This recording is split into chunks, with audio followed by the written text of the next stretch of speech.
I'm eager to turn the program over to these two amazing speakers. This is the third and last for now of a series of Friday forums called Confronting the 2020 Election. The board and Anthony and others who help organize these Friday forums had no idea what to expect before Election Day. And we set aside the 3 Fridays, 6, 13, and 20 for these programs. And we have been able to attract some extraordinary speakers, and we have paced ourselves as this unprecedented election unfolds. And today is no exception. My setting the stage includes my request that you send me condolences for spending 90 minutes last night watching the Rudy Giuliani press conference. I took one for the team last night to watch every minute of that press conference. And as tough as it was, and as tough as it will be for any of you, anyone who cares about democracy and truth should take a deep breath, get a beverage of your choice, and watch that press conference. And frankly, it is not as, quote, crazy in the popular sense as some of the commentators are describing it. Because if you watch that press conference where 3 lawyers on the Trump campaign spoke,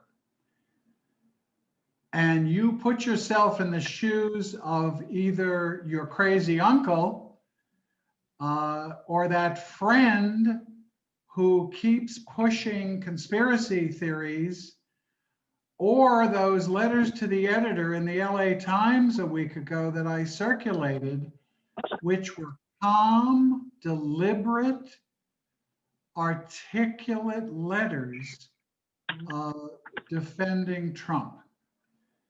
And what you get from the taste of the Rudy Giuliani press conference is what upwards of 74 million people who voted for Trump are exposed to in a regular diet all the time. It is a master class in repetition of lies, in the constant drumbeat of key words, believe it or not, like Hugo Chavez, Venezuela, Dominion, repeated constantly with vague references to affidavits and evidence that has never seen the light of day in a court of law. The New York Times today ends a powerful editorial by saying that Mr. Trump already has persuaded millions of people to disregard the dangers of coronavirus and has made refusing to wear masks a point of pride for his supporters. Imagine what will happen when more Americans share his contempt for democracy. So that's what we're up against, and we're very grateful to have our speakers today. And I'm going to take a moment. I think we disregard the wonderful speakers we have by not taking time to highlight their amazing credentials. Marjorie Cohn is a professor emerita at Thomas Jefferson School of Law, where she taught from 1991 to 2016, and a former president of the National Lawyers Guild. And National Lawyers Guild, a wonderful partner of ICUJP in all of our work for 19 years.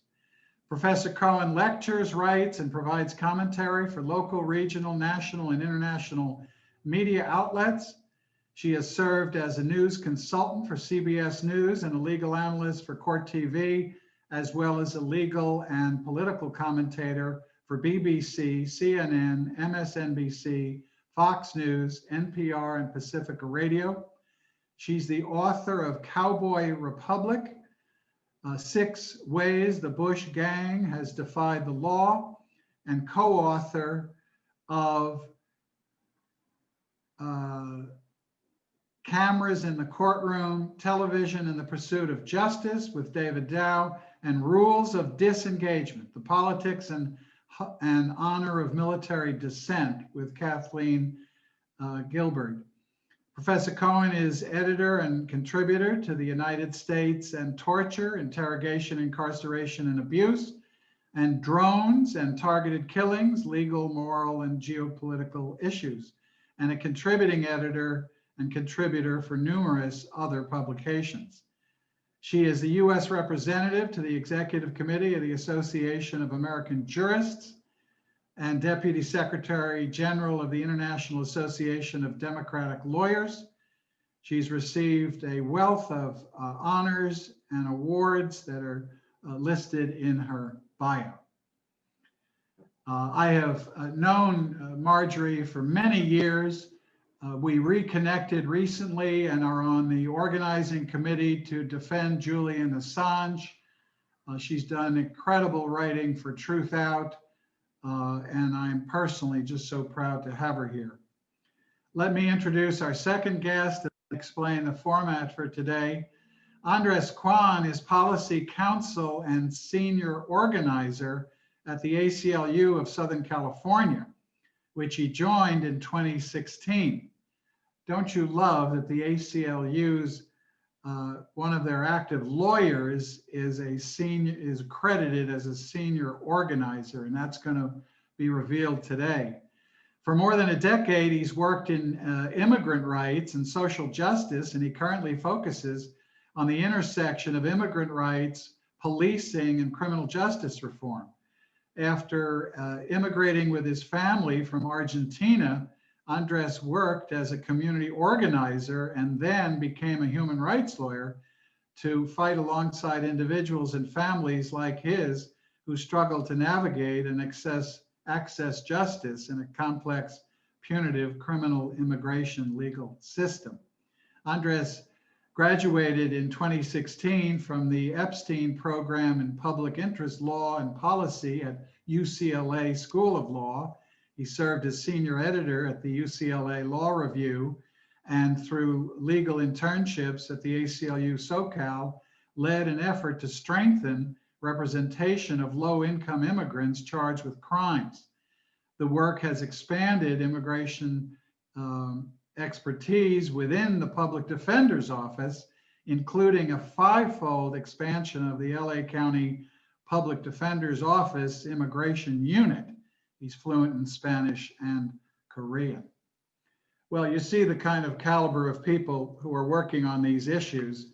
And from both those bios, we could have these folks back multiple times over a range of issues.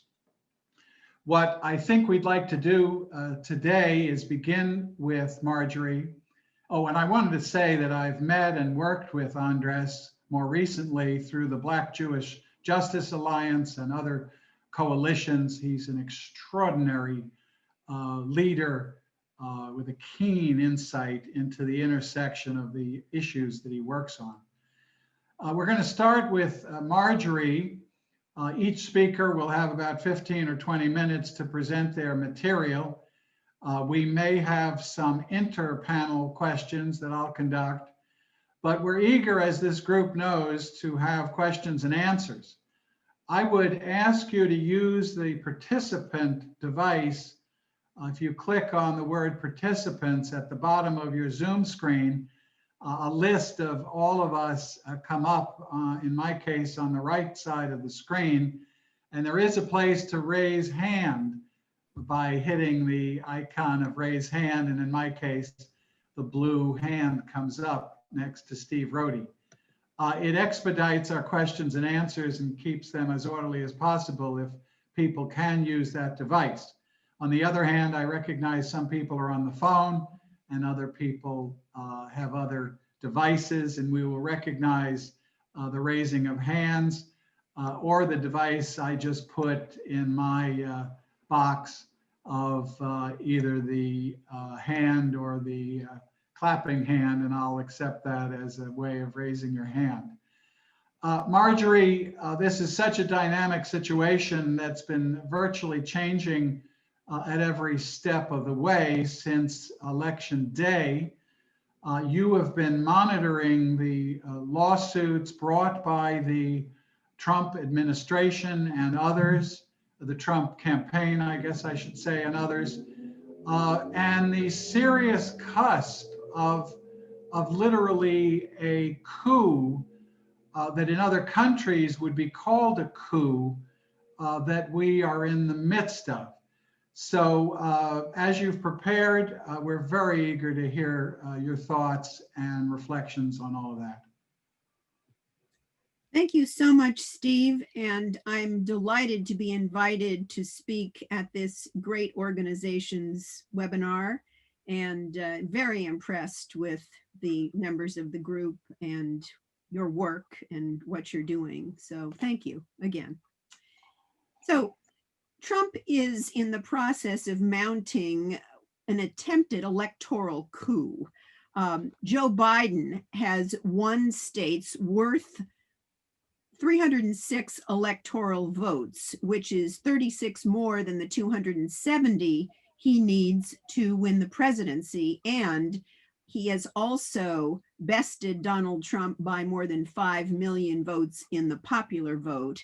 Nevertheless, Trump insists that he won the election and the election was stolen from him and he is the victor.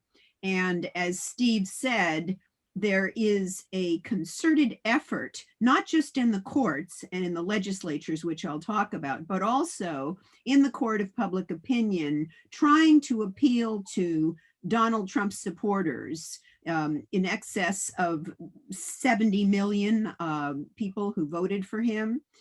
And before the election, 35% of Republicans thought that the election would not be free and fair, given what Donald Trump was reiterating on a daily basis. After the election, that number has increased to 70%, according to a recent poll. So 70% of Republicans think that the election was not free and fair, and that is extremely disturbing. Trump started attacking the election months before it occurred by spewing allegations of voter fraud from mail-in ballots, because he knew that because of the pandemic, many more people would be staying home and voting by mail instead of going to the polls, and that generally Democrats vote by mail more than in person, and particularly now because Democrats in general are worried about catching the virus. Many Trump supporters don't seem to be, and many of his close associates are catching the virus. So he has been leveling these unsupported charges of voter fraud to create doubt about the integrity of the election. And his strategy was to encourage his supporters to vote on election day, so that would swell the numbers for him in his category, because it takes a while to count mail ballots. And sure enough, on election night, Trump had an apparent lead.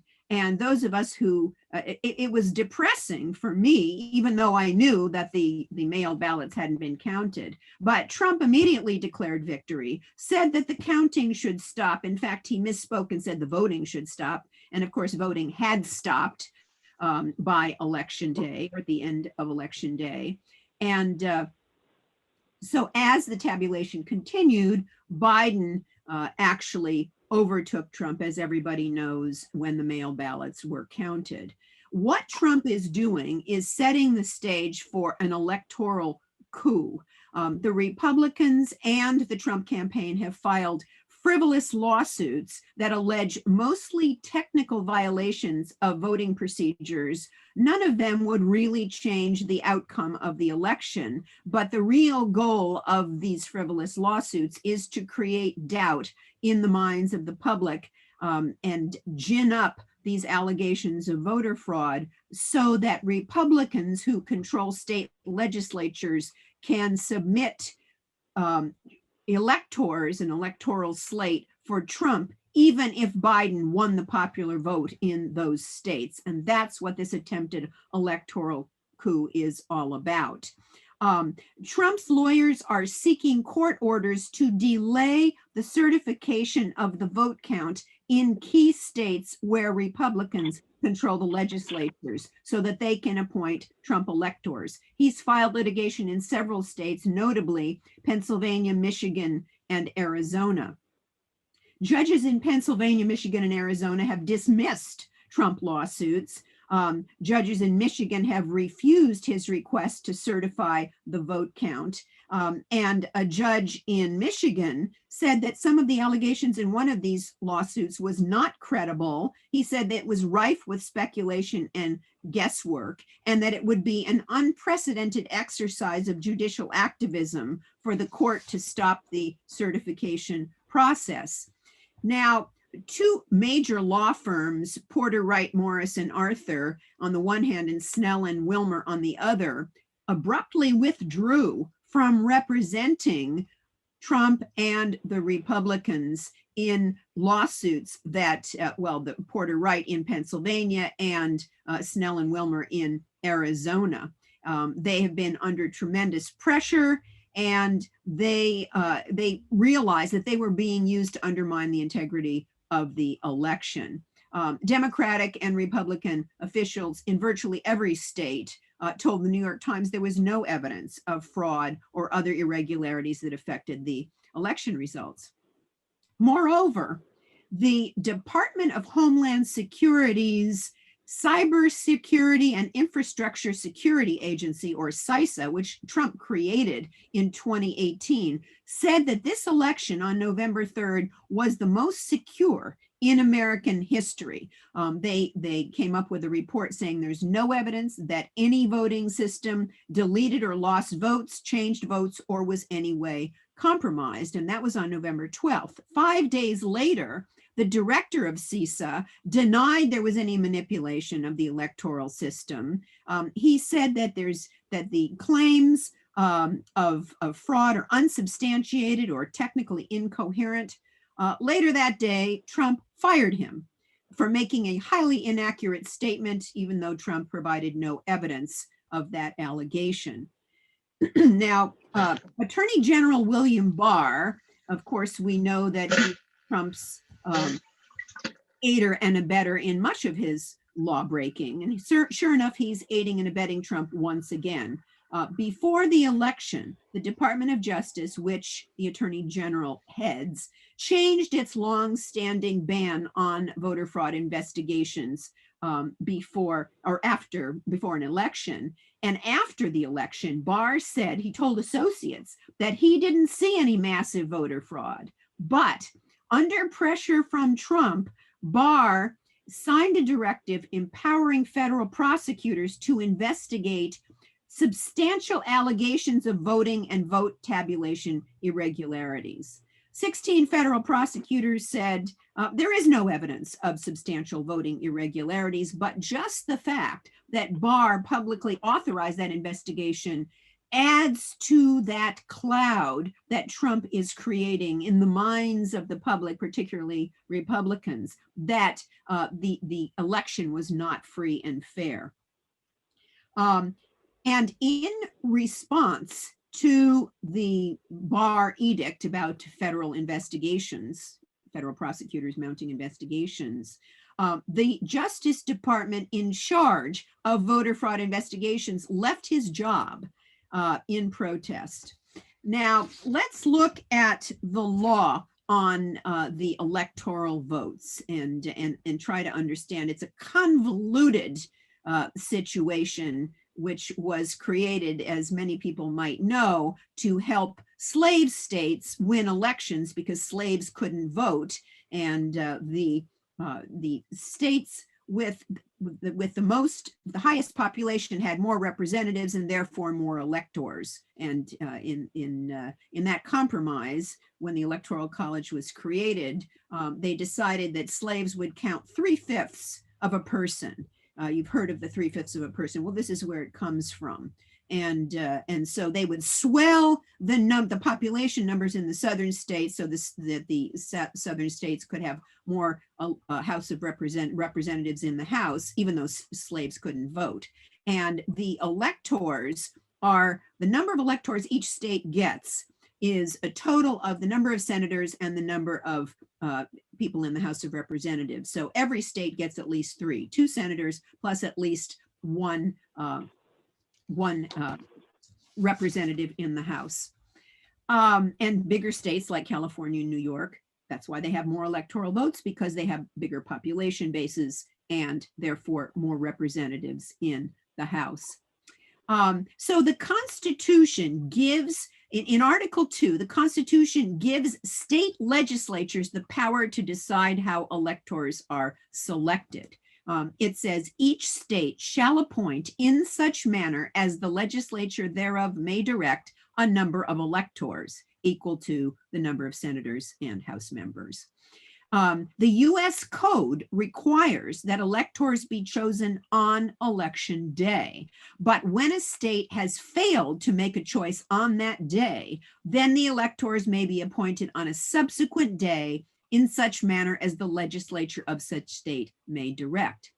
But in this election, the states did not fail to choose electors on election day. As a result of the voting process, which ended on November 3rd, Biden got more than 270 electoral votes. And even Trump's own Department of Homeland Security said this was the most secure election in US history. But even if these spurious allegations of fraud were supported, that would not amount to a failure of state voters to choose electors on election day. And therefore, state legislatures have no authority to select Trump electors in the states that Biden won.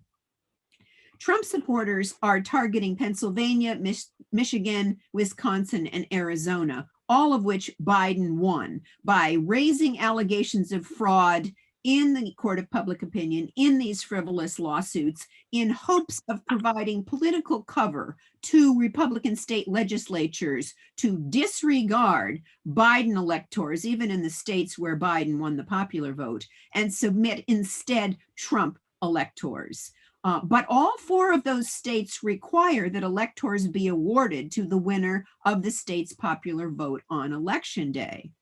Now, in Pennsylvania, the Republican majority leaders from the Senate and the House wrote an op-ed saying that the Republican-controlled legislature would not select electors to overrule the popular vote, but the Pennsylvania legislature announced an intention to investigate voter fraud allegations. In Wisconsin, the Republican leader of the assembly said the legislature would not override the will of the voters. But again, the Wisconsin legislature is also investigating the election. In Michigan, which is in the news as we speak, the Michigan legislature said that legislative intervention, that the legislature would not override the will of the voters. But the, I'm sorry, yeah, in Michigan, we're in Michigan. But the GOP-controlled legislature has mounted an investigation. And Michigan's majority leader said, "It is not the expectation that our analysis would result in any change of the outcome." Now, on November 17th, just a few days ago, there was a dramatic move in the Wayne County Board of Canvassers meeting. Usually nobody pays attention to this, but in Wayne County, which is Michigan's largest county, which includes Detroit, which is 80% Black, in Wayne County, and they have 2 Republicans and 2 Democrats on this county canvassing board. The 2 Republicans on the canvassing board in Wayne County refused to vote to certify Michigan's election results. And there was a huge outcry. About 3 hours, there was a Zoom call with, I don't know, 200 or 300 people in the community accusing them of being racist, because these same two Republicans were willing to certify the votes of a neighboring county, which was 95% white, which had even more irregularities than the few irregularities that were alleged in Detroit, in the Wayne County. And so this is Monica Palmer and William Hartman. So in response to this public outcry, and it wasn't just on Zoom, but also on social media, nationally, and traditional media, they reversed their no votes and voted to certify the election results in Wayne County. Donald Trump called Palmer that night after the board meeting, and also spoke with Hartman, the other Republican on the Wayne County canvassing board. And the next day, the two Republicans tried to rescind their yes votes and vote no. They claimed they were pressured into voting yes with this compromise, that there would be an audit of some votes in Detroit, which were so few they wouldn't have changed the result anyway. The Secretary of State's office said in Michigan said that that was not a binding resolution, and said there is no legal mechanism for them to rescind their vote, because the board had already sent the certified election results to the state board. Yesterday, Trump invited the Republican leaders in the Michigan legislature, including one of the Republicans on the state canvassing board, which will make the final decision about all of the counties in Michigan and whether to certify that vote on Monday. He invited them to the White House. They're going to the White House today. Even though the leader in the Michigan legislature, who is going to the White House to meet with Trump, who is apparently quite persuasive, even though he said, we're not going to change the election results, we're not going to override the popular vote, but we'll see what happens on Monday when the state canvassing board in Michigan meets, 2 Republicans, 2 Democrats, to decide whether to certify all of the counties' vote tallies in Michigan. Now, Mitch McConnell has been hinting that Trump could win in the Electoral College. So he is also part of this conspiracy among Trump people, Giuliani, etc.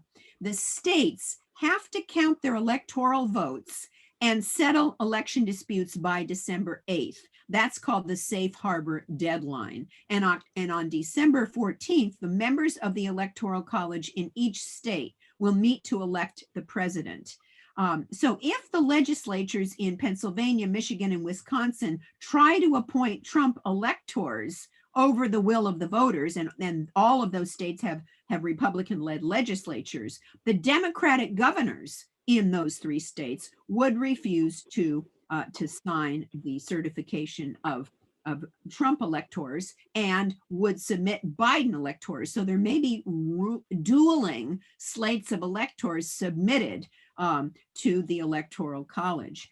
Arizona and Georgia have both Republican legislatures and Republican governors. And in Arizona, they may, well, let's talk about Georgia first. Georgia just had a hand recount of all the ballots. Didn't change the result. Biden still won. In Arizona, the Republican governor could sign a slate of Trump electors, notwithstanding Biden's victory in the popular vote in that state. So on January 6th, Mike Pence, as the vice president, will preside over the opening of the certified results of the votes at a joint session of the new Congress. And if there are competing slates of electors, Trump electors and Biden electors, in Arizona, Pence might decide to recognize the slate signed by the governor. So if both one senator and one member of the House sign an objection to Pence trying to certify recognize the Trump electoral slate, then the House and the Senate would vote. The House will probably vote for the Biden electors, and the Senate vote for the Trump electors. So if the Senate votes to overrule the objection to the Pence's Republican slate in Arizona, then the slate by the Republican Arizona governor would be counted. And Biden should still have more than 270 electoral votes. And Michigan alone, by the way, is not enough, even if they succeed in changing the results for Trump. Trump would need two other states, probably Arizona and Georgia, both of which have, as I said, Republican governors and Republican legislators. So if neither Biden nor Trump gets 270 electoral votes because of these competing slates of electors, then the 12th Amendment kicks in. And the 12th Amendment says that then the House would decide who becomes president. And you might think, oh, great, the House has a majority of Democrats. Well, in the House, it's one state, one vote. And 26 states are controlled by Republicans. And so Trump would win. The House could actually hand Trump the presidency. Now, in the event that this electoral mess ends up in the Supreme Court, all bets are off, and there may well be 5 votes on the Supreme Court to hand the election to Trump, similar to the way that 5 right-wingers, the Republicans in 2000, voted to hand the presidency to George W. Bush, even though when the votes were later counted in Florida, it turns out that Gore did win, but Gore had already conceded. But this is a different situation. Brett Kavanaugh authored a concurrence in a recent case in Wisconsin, and he adopted the position that state legislatures are not constrained in their selection of electors by the popular vote. And Kavanaugh based that on a concurrence by Chief Justice Rehnquist in the Bush v. Gore case that said the same thing, although that has not attained a majority support on the Supreme Court. And in Chiafalo versus Wisconsin earlier this year, this is a faithless electors case, a unanimous Supreme Court cited a 2-century tradition that electors are not free agents. They can vote for, and they are to vote for the candidate whom the state voters have chosen. And in that case, the Supreme Court affirmed the power of the states to punish faithless electors who don't vote in accordance with the popular vote. Now, there also might be, so Kavanaugh could be a vote to give the election to Trump. And then we have Alito, Thomas, and Gorsuch, who voted to stop the counting of mail ballots in Pennsylvania that had been mailed by November 3rd, but not received until November 6th, even though the Pennsylvania Supreme Court had approved that extension. And Amy Coney Barrett, who Trump rushed onto the Supreme Court, could provide the 5th vote to hand the presidency to Trump. Now, one other thing, and then I will stop, and that is that Trump may be preparing for armed support of his electoral coup. He fired the Defense Secretary Mark Esper on November 9th. On June 1st, Esper refused to support Trump said he wanted to call out active duty military to put down the anti-racist protesters in the wake of the public lynching of George Floyd. And he was considering invoking the Insurrection Act to bring active duty troops into the streets to repress these protesters. And Esper opposed that. And Trump knows that if he succeeds in this electoral coup that he's attempting, that there will be massive protests in the streets. There were massive protests after Biden's victory, but there would be massive protests, and he may well call out the military. Now, another wrinkle on this whole situation is that under the Uniform Code of Military Justice, service members have a duty to obey lawful orders, but they also have a duty to disobey unlawful orders. And in order to repress protesters who were protesting and demonstrating in favor against Trump's stealing of the election would be an unlawful order. And many military leaders have said they would resign or refuse to follow orders. On November 14th, thousands of Trump loyalists, including Proud Boys and other right-wing groups, assembled in Washington, D.C., claimed that Biden was stealing the election from Trump. Later that day, Trump drove by on his way to golf, gave them the thumbs up, and then in a violently insightful tweet, Trump urged the police not to hold back and to crack down on Antifa scum. And during the campaign, when he was leveling these accusations, unsupported accusations of voter fraud from mail ballots, Trump also on a number of occasions refused to commit to a peaceful transfer of power. So this is a dynamic, very frightful situation. And I'm going to end with Elena Kagan's last line in the Chiafalo opinion, the faithless elector's opinion, where she said, "Here, we the people rule." And hopefully that will be sustained. And on January 20th, Biden will be sworn in as president without bloodshed and without too much mischief that Trump is trying to create in the meantime. Thank you. Wow, Marjorie, thank you so much. An amazing presentation. I'm not sure, I believe this is being recorded, and every American should benefit from your talk. It's just extremely comprehensive and detailed, and we'll come back to it with questions. We invited Andres because we wanted to give the unprecedented 2020 election a local perspective, both in terms of what has happened in the election here in the county of LA, and also given Andres's expertise, the linkages between vast public outcries after the murder of George Floyd and the huge upswing of public attention, and whether that has linked to more turnout and activism in the elections. And then as well, further lessons that Andres would like to share with us. So we're eager. Thank you everyone for having me on and for creating this space.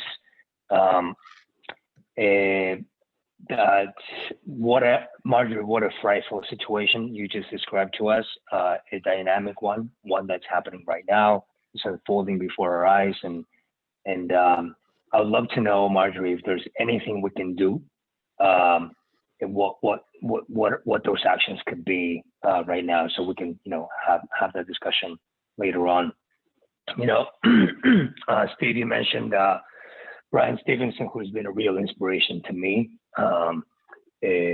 Reading his book Just Mercy during law school really confirmed for me my life's purpose. My ministry is what I consider human rights lawyering for me. When I was younger, I wanted to become a priest. I'm a cradle Catholic, and if it wasn't for a Latin American liberation theologist, I wouldn't still be Catholic for all the wrongs that it's done over the years, over millennia. But here I am. As Steve said, I'm Korean. I grew up in Argentina, and I think somebody was mentioning truth and reconciliation processes, and it reminds me that when my parents and I got to Argentina, it was 1986, when I was 2 years old. A few years after the dirty war, La Guerra Sucia, where the military and the police killed and disappeared more than 30,000 people with impunity. So Marjorie, hearing your presentation and sort of our being on the precipice of fascism is something that I just never imagined could happen here. But no human institution is perfect, and this still fledgling democracy in the United States is not flawless. What helped me go to sleep on that November 3rd night, even though the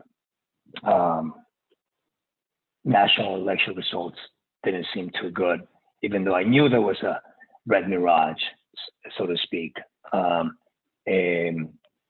It was still hard to see and hard to comprehend how, even after 4 years of devastation, of family separation, of now 250,000 people dying from COVID-19, from mismanagement, still 70+ million people voted for that and voted for Trump. But what did help me go to sleep that night was the local election results, both at our county level here in LA. As folks know, the biggest county in the country, with more than 10 million people. If population-wise, if we were our own state, would be, I think, the 10th biggest state in the country. And the victories when it comes to propositions in California. Just going back a little bit to my story, we came here to the States, Anthony, to New Jersey, to your home state, and my home state. I was the first to go to college, and around my sophomore year, basically I got caught in the war on drugs, so to speak. I was in a car with marijuana in the trunk, and long story short, I was convicted of a felony for marijuana possession, which now in many states is not even a crime. But 15, 16 years ago, it was in New York State, especially, where the state led in the war on drugs, passing the Rockefeller drug laws, some of the harshest drug laws still in existence right now.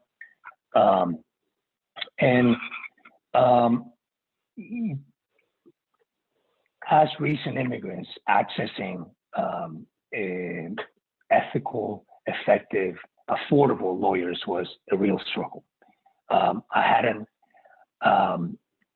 met the types of Brian Stevenson, right? I had met the kind of sharks who ended up exploiting me and my family, and basically messing up my case. So I ended up with this felony conviction, which also at the time made me deportable. And so I had to navigate, and my family and I had to navigate this complex, highly, highly punitive criminal immigration legal system, whereby, especially in the last 20 years, and the merging of these two systems, what some people call crimmigration, basically inflicts a double punishment on people who are going through the criminal legal system who just happen not to be U.S. citizens, even though people have been here since they were toddlers, and people have been lawful permanent residents with green cards for 10, 20, 30 years. Even a misdemeanor that is a seemingly harmless misdemeanor that doesn't even put someone in jail for a day can automatically trigger deportation. And so that's a system that we have right now. That's a system that my family and I had to face, and with very little help from lawyers. And so my own journey to law school, first, to organizing. I was a community organizer for about 7 years. For example, I led the campaign to raise the minimum wage in New York State before I came to Los Angeles to attend law school at UCLA, which again, it was a uphill battle to get into law school in the first place because of my felony record, and UCLA was one of the few schools that believed in me and took a chance with me. So going back to election night, actually election night 2016, and I just passed the bar pretty much, and I felt just in my guts, I just felt this complete sense of disappointment. My family and I had fought so hard to remain in this country. And then I guess more than half of less than half of the country, half of voters basically were giving people like me, immigrants, people of color, a big, middle finger. And so I thought, why am I fighting so hard to stay here in a country that doesn't even want me, where I am not welcome, where I apparently don't belong? And, after some reflection and prayer, I realized, I might have a choice to move, I guess, back to Korea, where I only lived my first years of my life, or Argentina. But there are a whole lot of folk here who don't have that opportunity, who don't have that choice, who come from countries where they fled persecution, or who are born here for generations. They've been here. A lot of folks don't have that choice. And so as an HCOA lawyer, I was sworn in by a local legend, Judge Dolly G, 4 years ago. And my entire career as a lawyer, as a human rights lawyer, has coincided with Trump, has been very much about fighting the Trump administration and protecting, affirming, and defending immigrants' rights. So I just want to set that context and tell you how election night, November 3rd, felt a little similar. Actually, even more disappointed, because 4 years ago, we thought this guy was a clown and a charlatan, and a lot of people voted for him, not really knowing. But now we know. 4 years later, we know what he was capable of, and what he could be capable of doing further. And so, as I was feeling pretty gloomy about 70+ million people still voting for Trump, what helped me go to sleep that night was the local election results, was the fact that Measure J was sailing through to a victory. Putting my ACLA hat off, Gascon was also on his way to victory over the incumbent, Jackie Lacey. So I just want to go through, I'm going to try to keep it short. I'm going to try to go through the local measures, races, and the statewide propositions, and how we did, and what work still needs to be done. A lot of work still needs to be done. There's no rest for the weary. So I just want to go through them real quick so that we can then get to our dynamic conversation. So first, Measure J. So I think most everyone here voted for it, I would imagine. And what it does is it's really a culmination of years of work that we at the ACLU with partners put in to create a care first, jail is last, or as Eunice says, the co-chair of the ESMJ campaign calls jail is never campaign and model, where we have the LA County Board of Supervisors actually adopt recommendations to push back against LA County having led for the entire existence of LA County in incarcerating people. the first public building in LA County was the jails. And it's led ever since then. If you've read this book, City of Inmates, it really tells the story of LA leading the nation in incarcerating folks and having the largest local jail system in the country, if not the world. Just kind of hard to imagine, but that's the case. And so Measure J is a culmination of years of work of pushing an alternative to that, pushing back against mass incarceration, and creating, investing in community-based solutions to root causes to incarceration. And what Measure J did and will do, now that it's passed, is with 57% of the votes, overwhelming support, is that it will ensure that at least a floor, not a ceiling, a floor of 10% of the county's own locally generated resources go every year to community-based services, programs, houselessness programs, youth development programs, etc., instead of incarcerating our people, and also to alternatives to incarceration.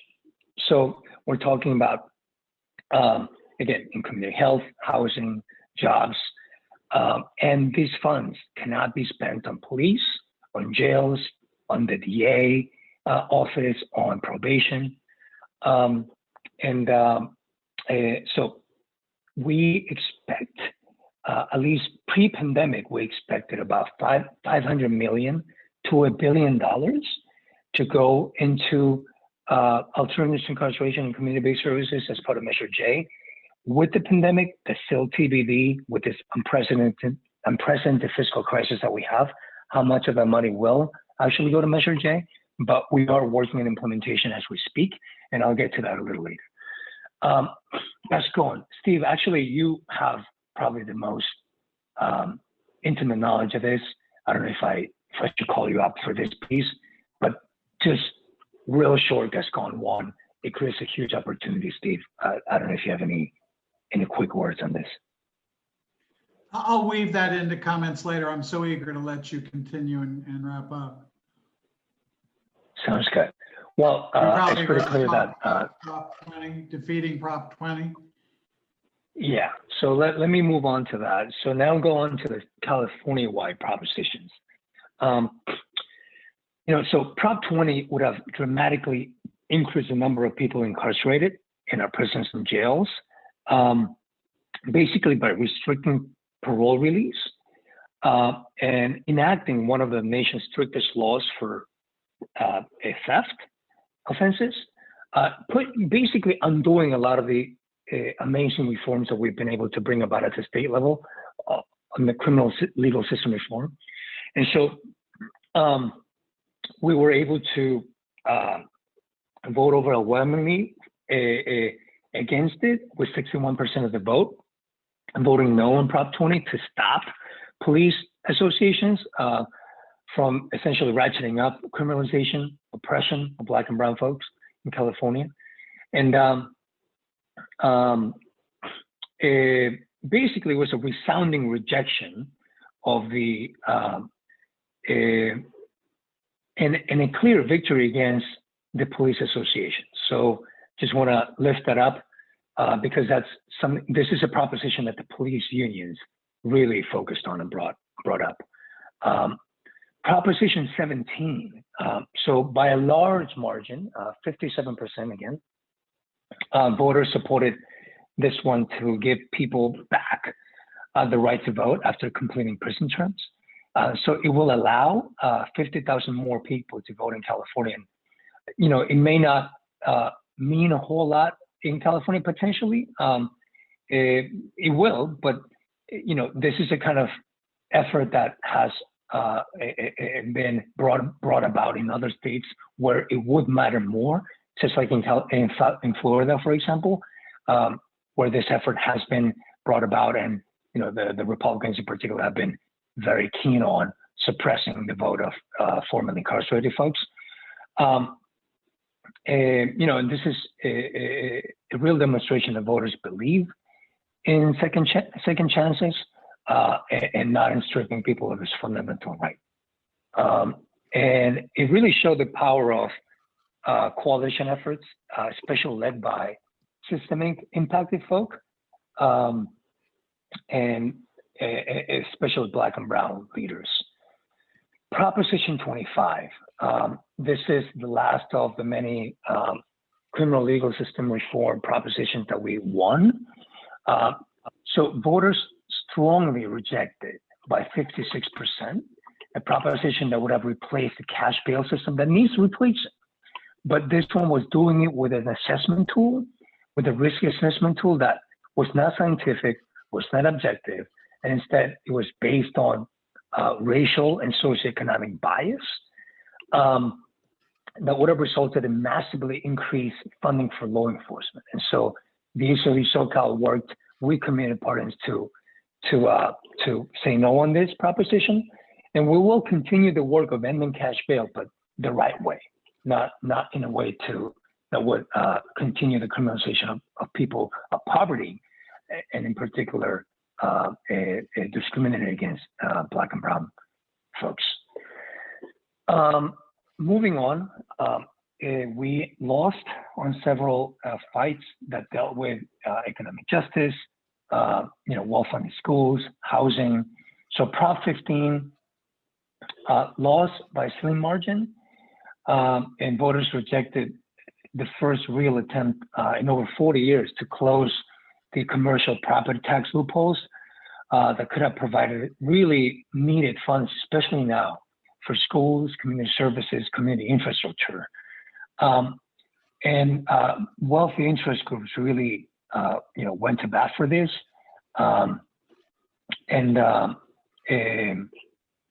They really fought back an effort to increase their personal property taxes, essentially. And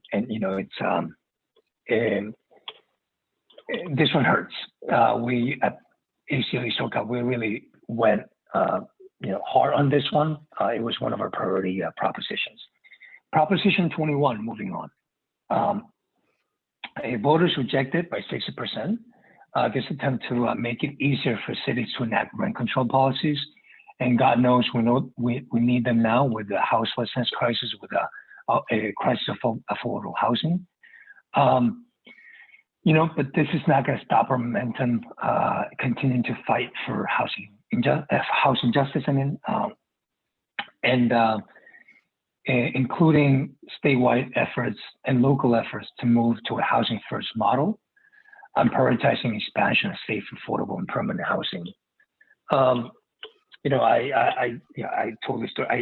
a human rights lawyer. I haven't joined this to make the big bucks, at the ACLU, and I benefit tremendously from rent control. Otherwise I wouldn't be able to, work, and basically live in Echo Park and work near the office at the ACLU in downtown, and be able to bike to work. And so even people like me need rent control. Imagine people who are, not working, lawyer jobs, or are working blue collar jobs, or minimum wage jobs, two minimum wage jobs to make ends meet. We need rent control, and unfortunately this one didn't pass, but we will work hard, continue to work hard locally, and push this at the state level, continue to push this at the state level. So moving on, Prop 22, I think most folks know about this one, is the Uber, Lyft, DoorDash, etc. Brought about a proposition where they poured $200 million, the most ever anywhere, on a statewide ballot measure to basically allow them to evade classifying their workers as employees who would be entitled to benefits and workers' protections and unions, essentially. So they won that one. Lastly, Prop 16, that would have brought back affirmative action.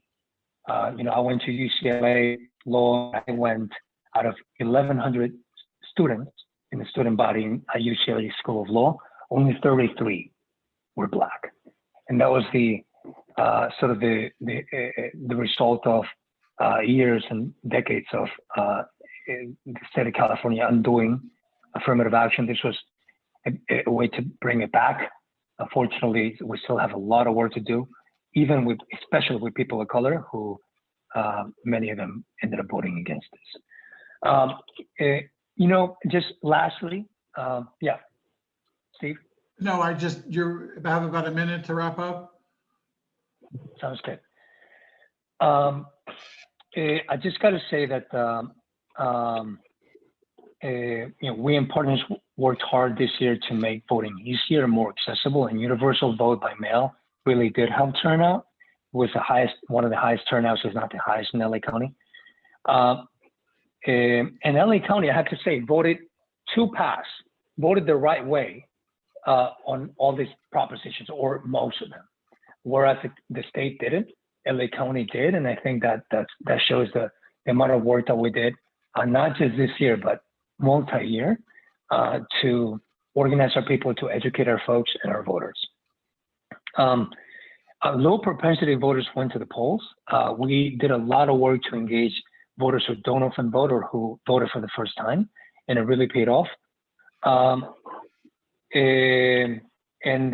You know, we, again, like I said, we have a lot of work to do. We are working to implement Measure J. Just last week, the Board of Supervisors brought a motion to begin to do that and to create a working group, an advisory commission made up, including of directly impacted folks.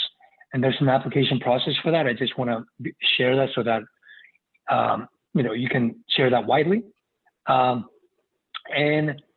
We have a lot of work to do to hold Gascon accountable. It's a tremendous opportunity right now to pass progressive policies at the DA's office. As you know, the DA has a lot of discretion, a lot of policy power, including for immigration, for people like me, cases like me, where I could have avoided a conviction that led to trigger the petition automatically. So, you know, the DA has a lot of discretion over this, and we will continue to push this and push Gascon to do the right thing. He did come out with transition teams that seem to signal, at least, that he will go the right way. But again, we will need to continue to show people power. And lastly, the LA County Sheriff. I will end with the LA Sheriff. He's unhinged. The issue is SoCal. It's really, really a high threshold for the ACLU to call on an elected official, public official, to resign. They have to meet, they have to represent a clear and present danger to civil liberties. We believe he met that last summer in 2019. And so we joined various groups, including BLM, Justice LA, and other groups, to call for his resignation. And we will continue to do that work to get him out, to ensure that there's a stronger system of checks and balances, including a charter amendment that we are putting forward, that I can tell you more about going forward into 2021. Andres, you are going to tell us more about that, because we are going to have you back on so many issues. I got to tell you, I don't know that you've attended any of our meetings before this, but you instinctively did what we yearn for in telling your personal story. We founded ICUJP, and early on, our beloved member Fidel Sanchez told us, we got to get to know each other better. We've got to tell our personal stories. We've got to understand the personal struggles that we have gone through to bring us to whatever stage we are at. And I am personally grateful to you for your candor and honesty. I remember the very day I met you and saw those qualities in you. The idea that we have you waking up every morning in this community, working for justice, is remarkable. And I want you to know that if if there is not enough expressions of appreciation every day for your work, that this group of 28 people, and by extension, the groups and congregations and organizations we represent, offer you an immense gratitude. It is tremendous. And you did for us today exactly what I had conceived of, because Marjorie has set this in such a context of the dangers to democracy, and you have helped us understand what's at stake. Please, folks, so I get a sense as we finish the next 15 minutes, raise your hands in the participants box. It'll give me a sense of how much time we need to allocate for questions and answers. And right away, I see Rick Benales, followed by Carol Francis. Hello. I wanted to thank both of you for such cogent analysis, and I have to echo what Steve said. Chris, that is exactly the type of thing that we need to hear, is someone's personal story. I wanted to ask Ms. Cohen. You laid out a scenario that is very disturbing, and I wanted to get some clarification really quickly on the electoral college, because and I think maybe there might be some division on this, where the electors are not only voting for the president, but for the slate of federal positions that were on the ballot at that particular time. In other words, the representatives and the Senate that might have been on that slate. So if that's the case, then it not ratifying a state's electors also includes those people, those Congress people on the slate. I just want to get some clarification on that. Now, I'm not clear on that. I thought all of my research has shown presidential electors. And one of the things that I've thought was really hypocritical of the Trump forces was screaming about fraud and, the election wasn't fair, and yet bragging about gaining houses in the seat and possibly holding on to the Senate. So I think we're just talking about presidential electors here. I appreciate that. Thank you. Yes, that's my understanding. All of the sections on electoral college is about the presidency and the vice presidency. I'm going to ask Carol Francis and John Crampner to ask their questions together or one at a time, but so we get a sense of how much time we have for answers. Carol Francis? Sure. Marjorie, thank you so much, both of you. But I'm wondering if it comes to an actual Trump refusing to leave and calling out the military, would there be a point that U.S. organizations like ours should call for BDS the U.S.? BDS US has occurred to me for a while, even wrote it into a screenplay, but I went online and found out that our friend David Swanson, World Beyond War, has it on his website. This whole article about why we should call for BDS US. What is your feeling about the world, what the people of the world watching this whole thing, how they would respond? So make a note of that question, Marjorie. And John Crampner, your question? Yes, I wanted to ask Marjorie, we're all old enough to remember the Republican Supreme Court's judicial coup of 2000.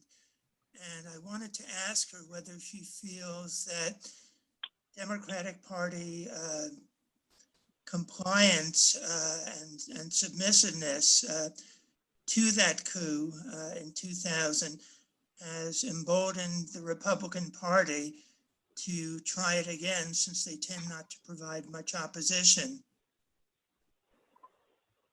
Thank you. Take those two, Marjorie, and Andres, I'd love you to comment on the first question of what is mobilization and organizing look like in the face of what may happen. Go ahead, Marjorie.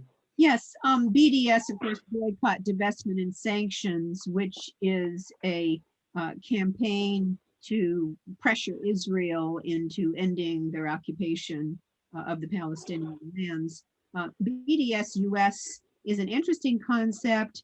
It would be long-term, and I think there would be support internationally for it, although the US, and of course, Biden would be president by then. That's a whole nother issue. I'm now working on a piece of why progressives were key to Biden's win and how we have to really push Biden to the left on many, many issues. But the US government really has a lot of countries by the short hairs economically and politically. This is a longer discussion. So I think long-term, it would be an interesting strategy. It's not going to do anything to prevent Trump's attempted electoral coup in the next 2 months.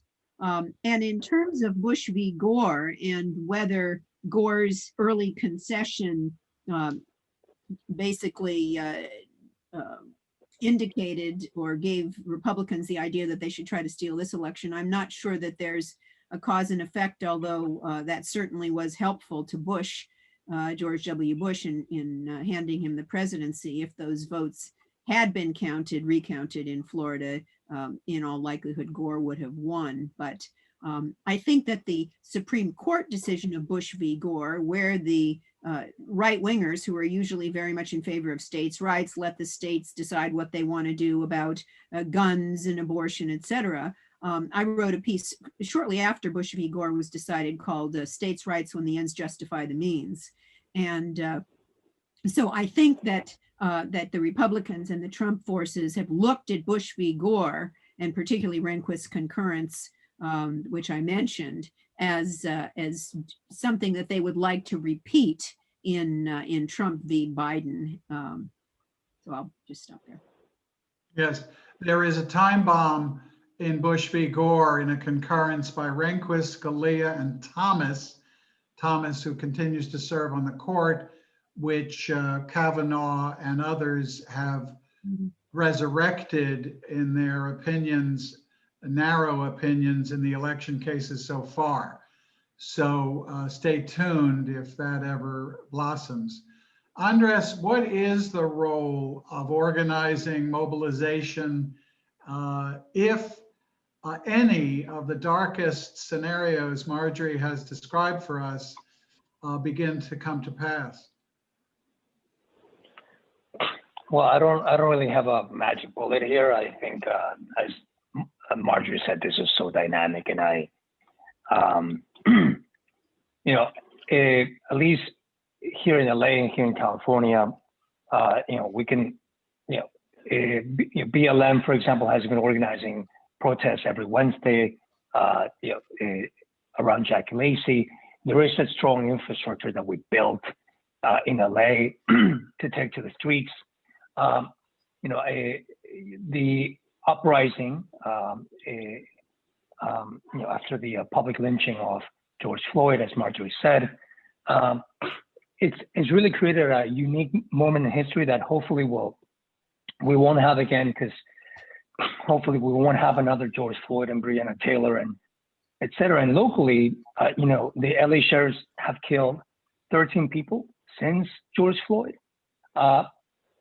10 out of 12 Black and Latinx men. And so we don't want to have this kind of unique historic moment again, but we, through these uprisings and through the consistent organizing of BLM, and some of the progressive unions. We have this infrastructure to, take to the streets, at least in LA and California. Our taking to the streets obviously is symbolic here in LA because, our electoral votes or electors are not really at stake as much as some of these other states that Marjorie mentioned: Georgia, Arizona, Michigan, Wisconsin. Organizing there will be incredibly important. Putting pressure on the electeds there, the legislators, and also doing everything we can in the Georgia Senate runoff. I think those are some key focuses nationally that we've been discussing. Unfortunately, we don't have a whole lot, at stake here in LA, taken to the streets, but it's still obviously symbolic, the fact that people were out in the streets and dancing everywhere, when the election was called. It's still symbolic and important that we're doing that too, and that is all around the country, if not the world. And so I think also figuring out how, anyways, I'll just leave it there for now. Thank you. Let's get in the last quick question from Joseph. Okay, can I be heard, Steve? Yes. Okay. I'd like your reflections on the role of the criminal law and criminal penalties for these kind of offenses. It seems to me that they don't deter people like Trump and all of his cohort from violating things left and right, but they do deter them from getting caught at it and make them all the more desperate and all the more dangerous when they're being pursued. I know many people say, well, they're looking forward to prosecuting and to great penalties for Trump. I'm talking about the punitive side of things. I think endangers everyone. What's your reflection on that? Marjorie, why don't you take that? Yes. When Obama took power, he was asked shortly, I think before or after inauguration the first time in 2008, whether he would bring the torturers to justice from the Bush administration. And of course, there was widespread torture and abuse documented by the CIA and military forces in Iraq, Afghanistan, the CIA, black sites, Guantanamo, et cetera. And Obama said, well, yes, people can't break the law, but we want to look forward, not backward. And Obama's administration didn't bring any of these torturers to justice, or any of the people who gave the orders, or any of the officials. And that was a major mistake. And Biden has said he doesn't want to pursue indictments against Trump. He wants to make nice. I think that's a tremendous mistake. We've seen in the media extensive documentation of Trump's law breaking over the years. And Steve asked me, I think it was yesterday, about whether Trump could be prosecuted for his attempted electoral coup. And under 52 US code, it said that any person who in any election for federal office knowingly and willfully intimidates, threatens, or coerces, or attempts to do any of those things against any person for exercising their voting rights shall be guilty of a felony and imprisoned for a maximum of 5 years. And also another federal felony under that same section is any person who knowingly and willfully deprives or defrauds or attempts to deprive or defraud residents of a state of a fair and impartially conducted election process by procuring ballots in a fraudulent way. And I think that under those terms, and I may actually write an article about this, come to think of it, under that section, I think that there is a plausible argument that could be made that Trump should be charged with violating federal election laws for what he is doing openly and notoriously. He doesn't even try to hide what he's doing. You know, he tweets it, he says it, you know, all the evidence is out there for all to see. And I just want to add one other thing, and that is, in addition to the organizing and the other things that Andres mentioned, which are really key, one thing that, and of course, the country's so polarized and it's hard to believe that anybody's going to change anybody else's view. But I think that, and Steve mentioned all those letters to the editor supporting Trump. I think we need to write op-eds, get them into any papers or websites that we can. And also letters to the editor are really important and they're easy to get published. You limit them to no more than 150 words, peg them to an editorial or a news story. And if your letter doesn't get published, other letters from that same point of view will get published, because these media outlets and newspapers count up how many letters there are from each point of view. So I think that we need to do that. And of course, organizing, and what Andres said is key, and that is supporting in any way we can. And there's lots of different ways out there to support the two Democrats in the Georgia runoff, because that is such, in the senatorial runoff, that is such a key election. As we understand, the Democrats have to take back the Senate, but there are many things that Biden could do with executive orders if we don't take back the Senate, but that's really an important election. Thank you, Marjorie, and leave it to you to have the US Code citations and excerpts at your fingertips. I promise this group that probably in January, we will have a program called After Trump and the Rule of Law. How can we enforce the rule of law against Trump and his enablers, and what reforms have the last 4 years exposed in gaps and inadequacies within our legal system, all of which need to be addressed.